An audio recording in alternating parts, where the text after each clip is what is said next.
Is there any credible new evidence that could emerge that the 2020 election was stolen?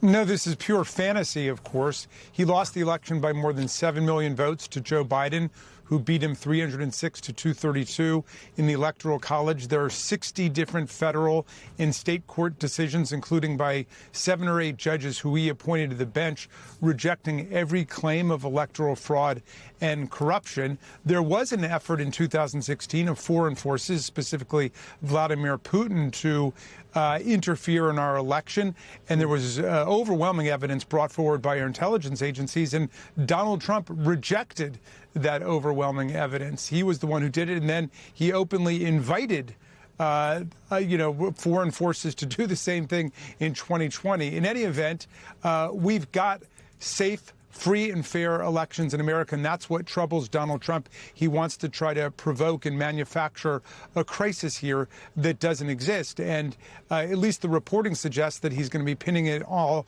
on China. Well, you can find dozens of references by Donald Trump to President Xi, how he's right out of central casting. He's brilliant. He controls more than 1 billion people with an iron thumb. The authoritarians do it the best. They're brilliant. They're first rate, they're first class. I mean, come on. It's very clear that he envies the authoritarian and totalitarian leaders of the world, especially the communists like Kim Jong-un, who's his favorite correspondent, who he sends love letters back and forth to. So that's the kind of society that he wants. But the good news is that the vast majority of Americans across the political spectrum are standing up for our democracy and our freedom and our free and fair elections. Yeah, Congressman Raskin, you just mentioned something I wanted to bring up, which is that it was not long ago that President Trump actually invited foreign interference in our elections. He said that in 2019, essentially saying, well, in a scenario, hey, if there's some type of interference I'd like to know about, I'd like to hear what they say. So the fact that he's coming full circle now and thinking that foreign interference is some horrific thing wasn't that long ago where he wanted it as long as it helped him.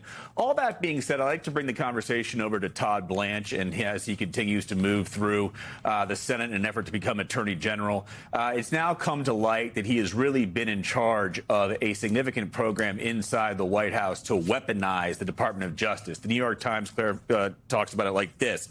Emails show Blanche's role in Trump's retribution campaign. Todd Blanche oversaw senior Justice Department officials pursuing politically charged investigations, convening reoccurring meetings of the so-called weaponization working group, and committed departmental resources to advancing President Trump's efforts targeting political opponents, election administration, and other high-profile vendettas, said Chioma Chukwu, executive director of the American Oversight, which obtained the documents through a FOIA. Talk about how dangerous Todd Blanche is if he were to become the permanent acting Attorney General. Well, it's very clear that he views himself as Donald Trump's personal lawyer and a political lawyer at that. I mean, take the Epstein files, where he oversaw the production of the Epstein files, and he repeatedly failed to redact the names of Epstein victims that were supposed to be redacted.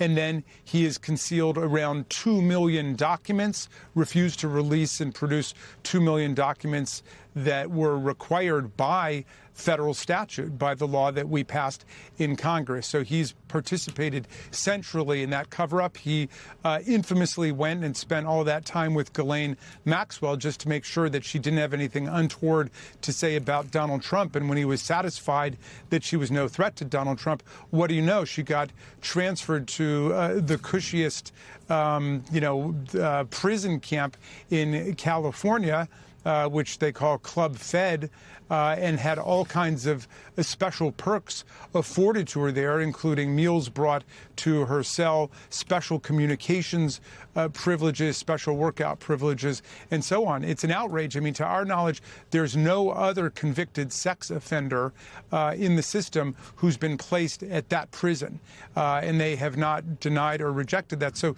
that's the kind of Attorney General he will be. He's shown everybody exactly what kind of Attorney General he would be. He moved to vacate the convictions of Proud Boys and Oath Keepers who were convicted of seditious conspiracy, which means conspiracy to overthrow the U.S. government and put down the U.S. government, and he had no problem doing that. Donald Trump, even in that mass pardon he gave would not go that far, but he was able to get, or Attorney General Blanche decided on his own just to move in court to vacate that conviction. And even the Trump-nominated judge to the court said he had to go along with it, but didn't like it at all and did it seemingly unwillingly. But those are the kinds of decisions he's going to be making on a daily basis, all in service of Donald Trump. I mean, let me just give you one other example. The $1.776 billion slush fund, which he worked out.